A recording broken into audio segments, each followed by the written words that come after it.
majlis ilmu itu mempunyai banyak keberkatan dan juga barakahnya. Semoga kehadiran kita di dalam majlis ilmu ini kita mendapat banyak manfaat daripadanya, kerana di dalam majlis ilmu ini ialah hadir bersama dalam majlis ilmu ialah para malaikat-malaikat yang akan membentangkan sayap-sayapnya untuk kita duduk di atasnya.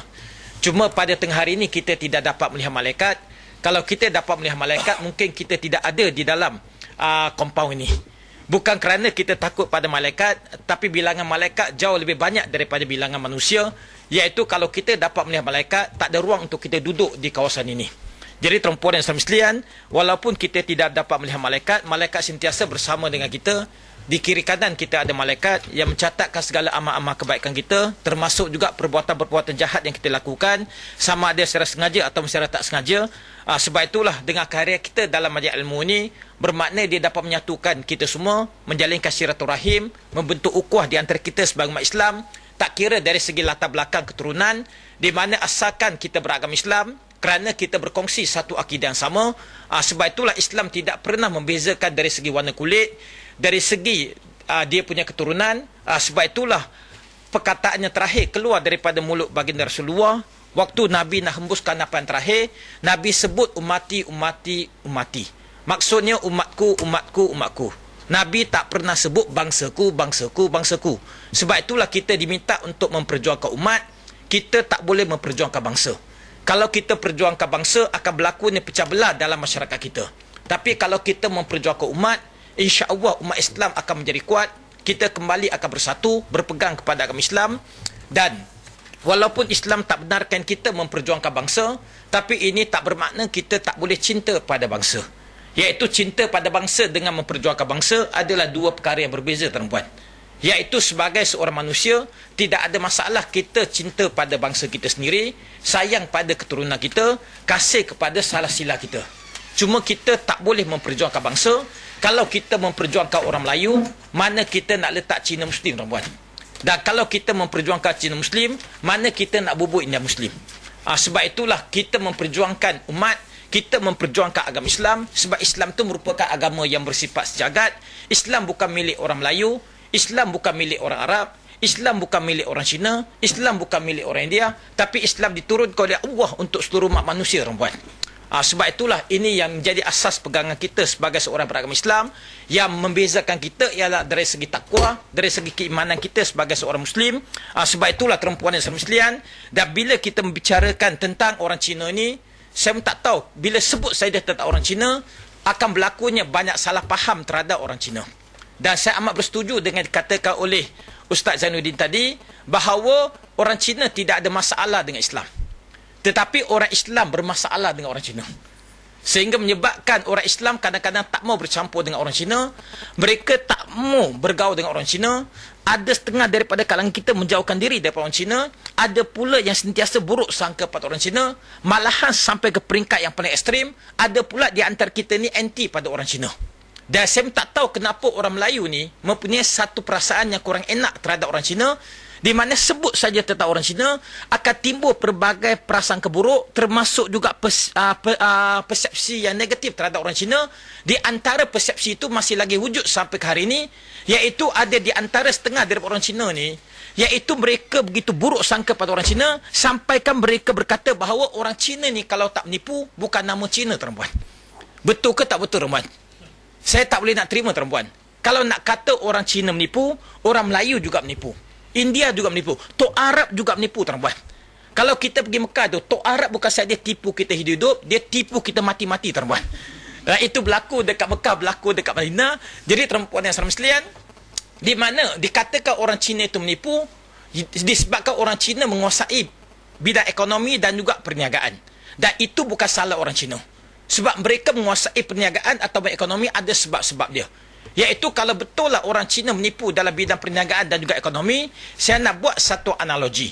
Iaitu orang Cina tangkap ikan, orang Melayu juga tangkap ikan. Orang Cina jadi nelayan, Melayu juga jadi nelayan.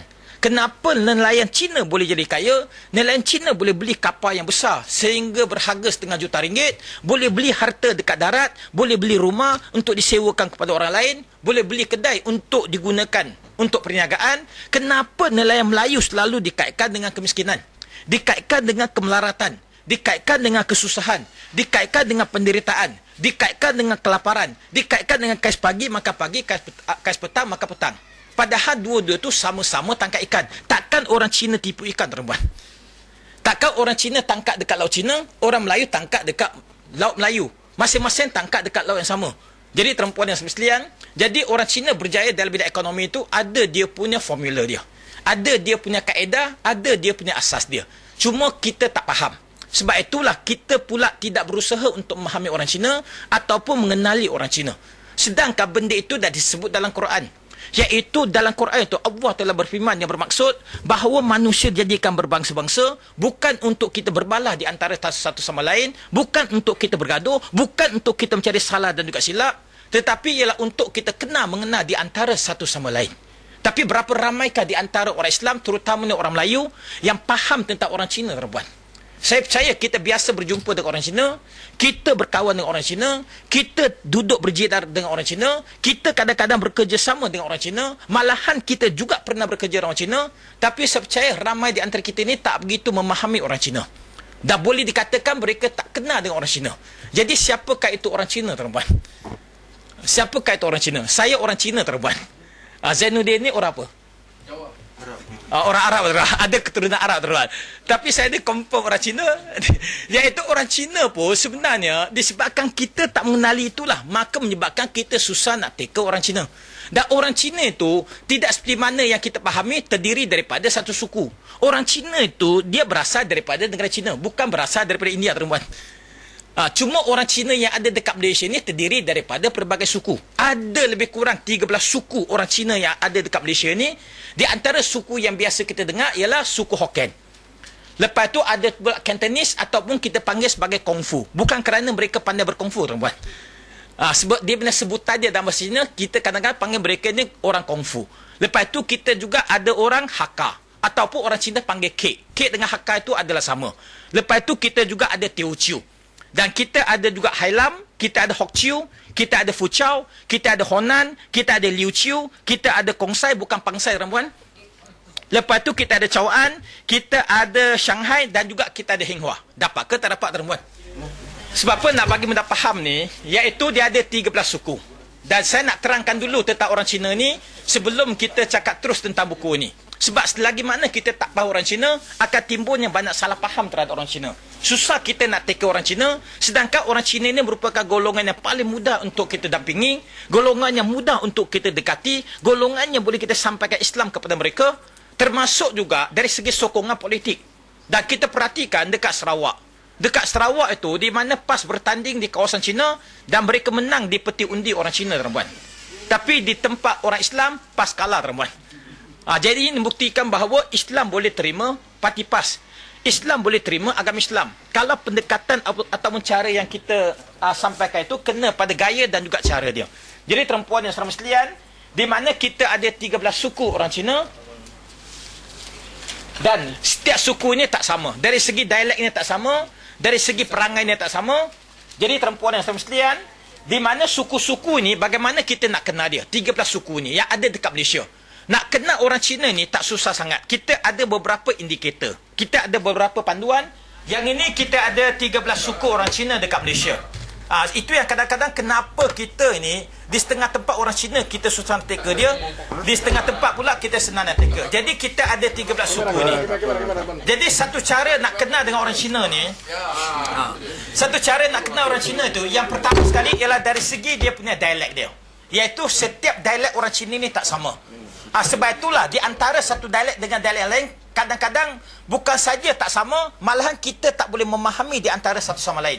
Jadi untuk membolehkan orang Cina ni faham, berkomunikasi, berinteraksi di antara satu sama lain, jadi mereka gunakan bahasa Mandarin. Mandarin ni bukan bangsa. Mandarin bukan suku. Ramai yang nak cari orang Mandarin, tuan-tuan. Sampai bila pun takkan jumpa, tuan-tuan. Sebab Mandarin itu hanya merupakan satu bahasa. Jadi dia merupakan bahasa lingua franca, dia merupakan bahasa kebangsaan bagi orang Cina. Dan Mandarin merupakan di antara bahasa yang terbesar di atas muka bumi ini, selain daripada bahasa Inggeris dan juga bahasa Melayu dan juga bahasa Arab. Jadi tuan-puan yang saudara sekalian, dan yang kedua pula, kita nak kenal orang Cina ni tak susah sangat. Iaitu dari segi dia punya tempat tinggal dia. Itu secara general, secara umum. Iaitu orang Cantonese ni, biasa kita boleh jumpa di sekitar kawasan Kuala Lumpur, di Ipoh. Itu banyak orang Cantonese. Dan dekat Seremban tu, banyak orang Hakka. Dan kalau orang Hokkien ni, banyak dekat Kelang, dekat Pulau Pinang, dekat Batu Pahat, dekat Muar, dekat Alostak, dekat Kota Baru, dekat Kuala Terengganu, itu banyak orang Hokkien. Dan kita juga ada Cina Teochew. Cina Teochew ni banyak duduk dekat Pulau Ketam. Dan mereka juga banyak boleh kita temui dekat Mersing dan juga di Endau dan juga di Rompin. Itu orang Cina Teochew. Lepas tu kita ada Cina Hokchew. Cina Hokchew ni banyak duduk dekat Sitiawan ataupun sebelah Manjung, di sebelah Lumut. Di sana tu banyak orang Hokchew. Dan orang Fuchau pula banyak duduk dekat Sibu. Sibu tu banyak orang Hokchew. Dekat Sibu, dekat Miri, dekat Bintulu. Sana banyak orang Hokchew. Lepas tu kita ada Cina Hailam.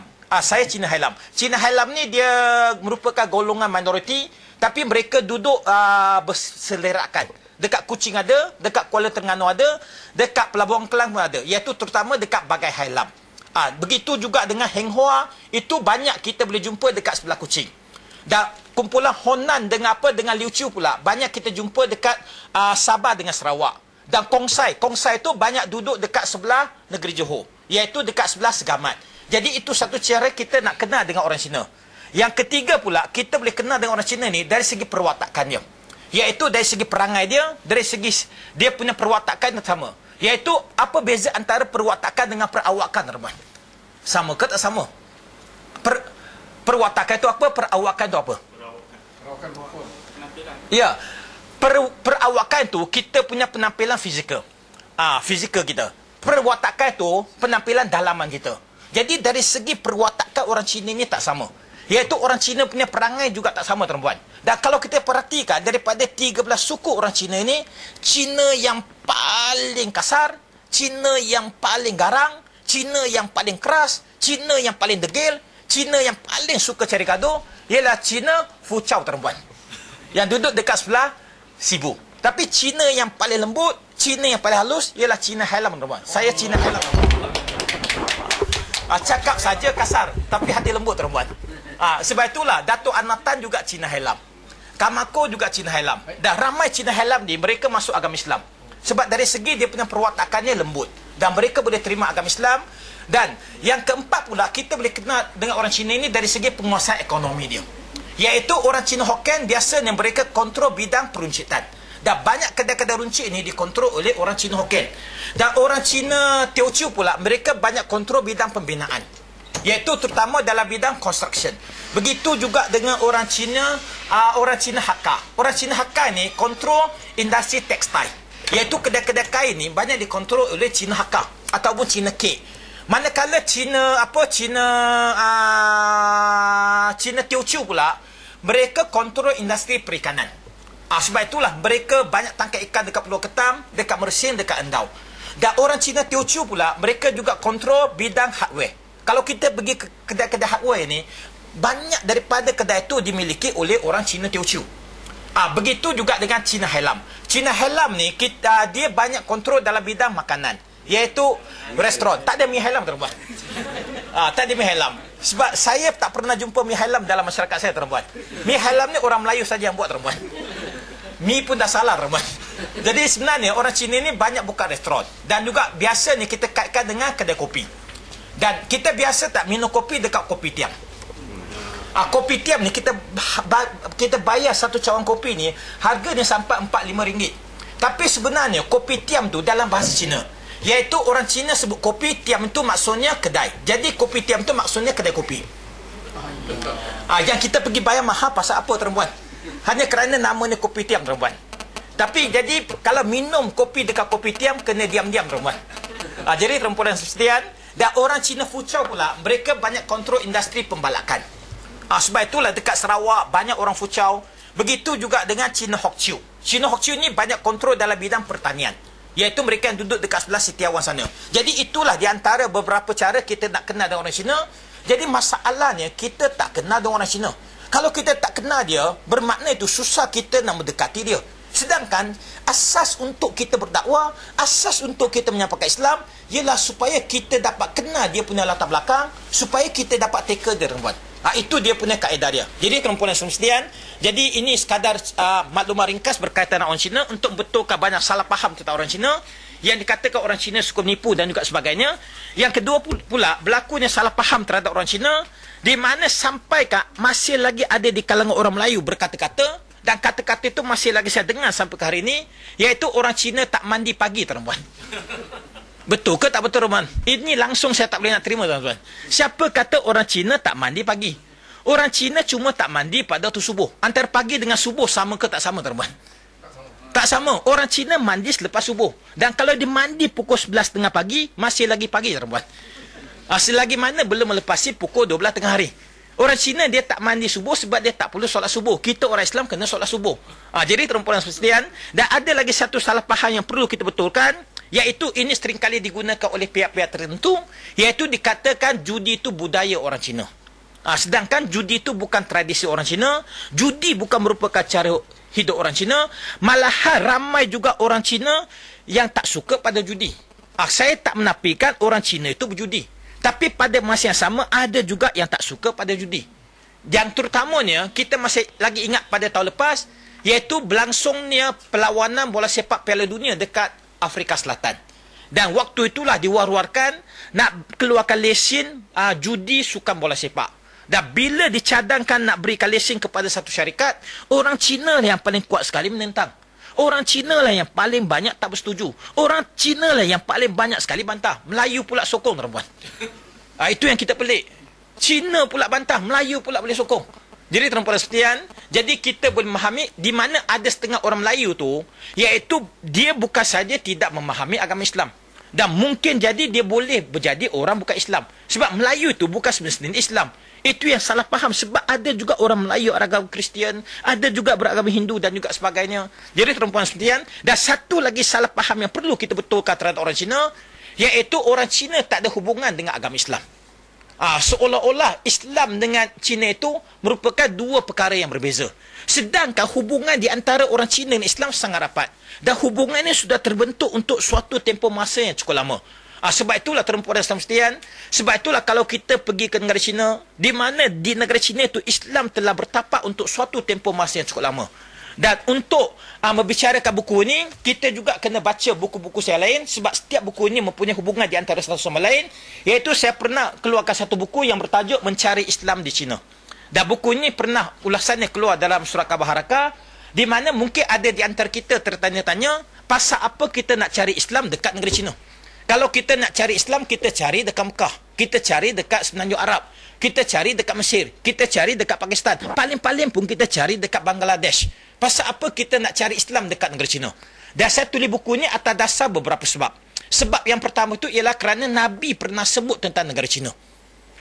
Dan ini merupakan sirah Nabi. Bayangkan, Nabi tak pernah sampai ke Cina, Nabi tak pernah injakkan kaki ke Cina, Nabi tak pernah tengok keadaan negara Cina. Pasal apa Nabi sebut tentang negara Cina?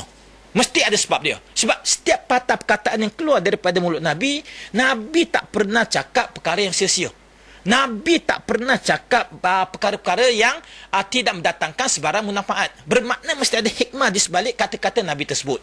Yang kedua pula ialah, kita pernah dengar tak ungkapan yang berbunyi, tuntulah ilmu sampai ke negara Cina? Pernah tak? Ramai mengatakan itu hadis. Sebenarnya itu bukan hadis. Confirm dia bukan hadis. Dia bukan hadis mutawatir, dia bukan hadis sahih, dia bukan hadis hasan, dia bukan hadis daif, dia bukan hadis maduk, sebab dia memang bukan hadis, tuan-tuan. Dia hanya merupakan pepatah yang wujud dalam masyarakat Arab, di mana orang Arab sudah lama menjalinkan hubungan perniagaan dengan orang Cina, dan Nabi pun lahir dalam masyarakat Arab, jadi ungkapan itu jadi popular, tuan-tuan. Bertujuan nak bagi motivasi pada kita, iaitu kita kena menuntut ilmu di mana saja kita berada, sejauh mana tempat itu terletaknya, dan begitu juga menuntut ilmu merupakan satu proses yang berterusan. Yang ketiga pula, saya tulis buku ni sebab dekat negara Cina tu dia ada satu bandar. Dia ada satu bandar yang dikenali sebagai Bandar Canton. Kita pernah dengar tak Bandar Canton? Ataupun orang sebut sebagai Kuantung. Dan nama lama bagi Canton tu ialah zaitun, tuan-tuan. Pernah dengar tak tentang zaitun? Bukan zaitun Samion, tuan-tuan. Itu zaitun lain. Dan negara Cina tak ada buah zaitun. Tapi wujudnya bandar zaitun dekat negara Cina, dan bandar zaitun pernah menjadi pusat penempatan orang Islam yang terbesar dekat negara Cina. Dan majoriti penduduk yang duduk dekat Bandar Zaitun atau Canton merupakan orang-orang Arab Parsi, tuan-tuan. Dan dia menjadi satu pelabuhan yang terbesar di dunia pada waktu tersebut. Dan yang mendorong saya tulis buku ini ialah ada juga satu sebab, iaitu saya tertarik kepada satu hadis. Ini hadis sahih, tak sampai ke peringkat mutawatir. Hadis sahih itu bermakna sah, boleh kita gunakan dalam berhujah, iaitu hadis yang berbunyi, yang bermaksud, iaitu pada akhir zaman Islam akan bangkit semula daripada arah sebelah timur. Dan dalam hadis ni ada 3 perkara. Yang pertama sekali ialah akhir zaman. Akhir zaman itu akan berlaku. Cuma kita tak tahu bila ke akhir zaman itu akan terjadi. Tetapi di kalangan masyarakat barat, mereka sudah keluarkan filem, iaitu filem yang bertajuk Armageddon 2012. Bermakna kiamat akan berlaku pada tahun depan, tuan-tuan. Percaya ke tak percaya, tuan-tuan? Ini berkaitan dengan akidah. Malahan banyak buku ditulis. Kalau kita pergi ke Indonesia tu, berpuluh-puluh buah buku ditulis yang meramalkan kiamat akan berlaku pada tahun 2012. Sebenarnya ramalan itu bukan berasal daripada Islam. Ramalan itu berasal daripada masyarakat Maya. Di mana kalender orang Maya ni hanya setakat 5,000 tahun. Jadi 2012 tu merupakan tahun terakhir mengikut kalender Maya. Bermakna kalender ni berakhir pada tahun tersebut. Tetapi kalau ikut Islam ni, sebelum berlakunya hari kiamat, akan terjadinya kiamat kecil terlebih dahulu. Sebelum berlakunya kiamat besar. Dan kiamat kecil itu termasuklah tsunami yang berlaku dekat Jepun, gempa bumi yang berlaku dekat Christchurch, taufan yang berlaku dekat China dan juga Amerika Syarikat baru-baru ni, termasuk juga letupan Gunung Merapi dekat Yogyakarta. Dan itu merupakan kiamat kecil. Di mana Nabi beritahu pada kita, sebelum berlakunya kiamat besar, akan diperlihatkan kepada kita 10 tanda-tanda. Di antara tanda-tanda tersebut, ialah matahari akan keluar daripada arah sebelah barat, tenggelam dekat arah sebelah timur. Yang sekarang ni, matahari keluar daripada sebelah timur, tenggelam dekat sebelah barat. Bermakna putaran matahari akan berubah, tuan-tuan. Yang kedua pula, ialah Nabi beritahu kepada kita, bahawa sebelum berlakunya hari kiamat, iaitu masyarakat akan jadi huru-hara, tuan-tuan. Akan jadi kucak-kacir. Kerana dikucak-kacirkan oleh Yajuj dengan Majuj, tuan-tuan. Kita pernah dengar tak Yajuj dengan Majuj? Tapi siapakah itu Yajuj dengan Majuj? Dan di kalangan ulama'-ulama' ni, mereka mentafsirkan Yajuj dengan Majuj ni yang pertama sekali boleh jadi bangsa. Iaitu bangsa Yahudi dan juga Nasrani. Di mana kedua-dua bangsa itu banyak bawa kerosakan ke atas manusia di dunia ni. Yang kedua pula, ada setengah ulama mentafsirkan Yajuj dengan Majuj itu boleh jadi ideologi. Iaitu ideologi kapitalis dan juga komunis. Sebab kapitalisme itu ideologi yang menjurus ke arah kebebasan yang melampau. Iaitu tak ada batasan dalam kebebasan. Kebebasan dalam ekonomi dan juga sebagainya. Komunis pula langsung tak percaya pada Tuhan. Bersikap anti agama. Mereka nak hancurkan semua agama di atas muka bumi ini. Yang ketiga pula, ulama'-ulama mentafsirkan, iaitu Yajuj dengan Majuj boleh jadi negara.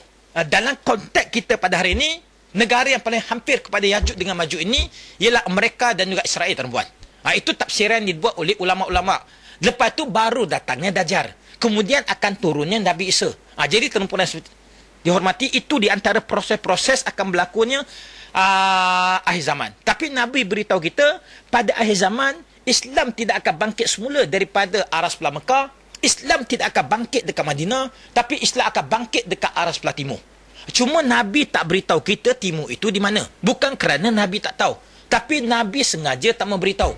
Sebab kalau Nabi beritahu di mana Islam akan bangkit semula, nescaya orang Yahudi akan pergi hancurkan negara tersebut.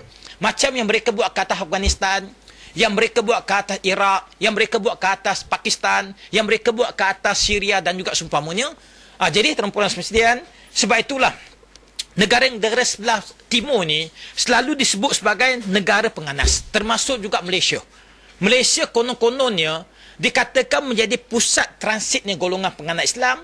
Malaysia juga merupakan tempat berkumpulnya militer Islam. Malahan dikatakan dalam peristiwa 11 September yang menjatuhkan World Trade Center dekat New York itu, dikatakan mesyuarat untuk jatuhkan bangunan itu dibuat dekat Kajang, tuan-tuan. Logik ke tak logik, tuan-tuan? Kalau makan sate Kajang boleh tahan, tuan-tuan. Ini mesyuarat buat dekat Kajang, nak jatuhkan bangunan dekat New York, langsung tak munasabah, tuan-tuan. Tapi itulah yang dituduh. Kononnya ada seorang tahanan di penjara Guantanamo. Kononnya dia itu pernah buat mesyuarat dekat Kajang. Jadi tuan-tuan sekalian, di Indonesia lagi teruk, tuan-tuan. Di Indonesia lagi dahsyat. Indonesia ulama'-ulama' dituduh sebagai penganas. Yang terbaru ialah seorang ulama Indonesia yang bernama Ustaz Abu Bakar Bashir yang telah ditangkap. Dan dia pernah beberapa kali ditangkap, pernah juga dipenjarakan kerana kononnya terlibat dengan insiden pengeboman yang berlaku dekat Bali. Saya tahun lepas pergi ke Bali. Saya duduk dekat hotel yang betul-betul depan 20 meter itu, berlaku ni insiden pengeboman itu, yang mengorbankan lebih daripada 200 orang, kebanyakannya merupakan pelancong daripada Australia, di mana lepas dibebaskan, sekarang disabitkan pula dengan tuduhan kononnya nak bunuh Presiden Indonesia, melatih umat Islam menjadi golongan penganas, tuan-tuan. Dan itu berlaku dekat Indonesia. Sebab itulah kita yakin itu ada dia punya perancangan dia. Sebab untuk mengekang kebangkitan Islam daripada berlaku dekat Indonesia. Di mana kalau kita tengok pada muka Ustaz Abu Bakar Bashir ni, ada tak muka dia macam muka penganas? Ada tak muka dia macam muka penjahat?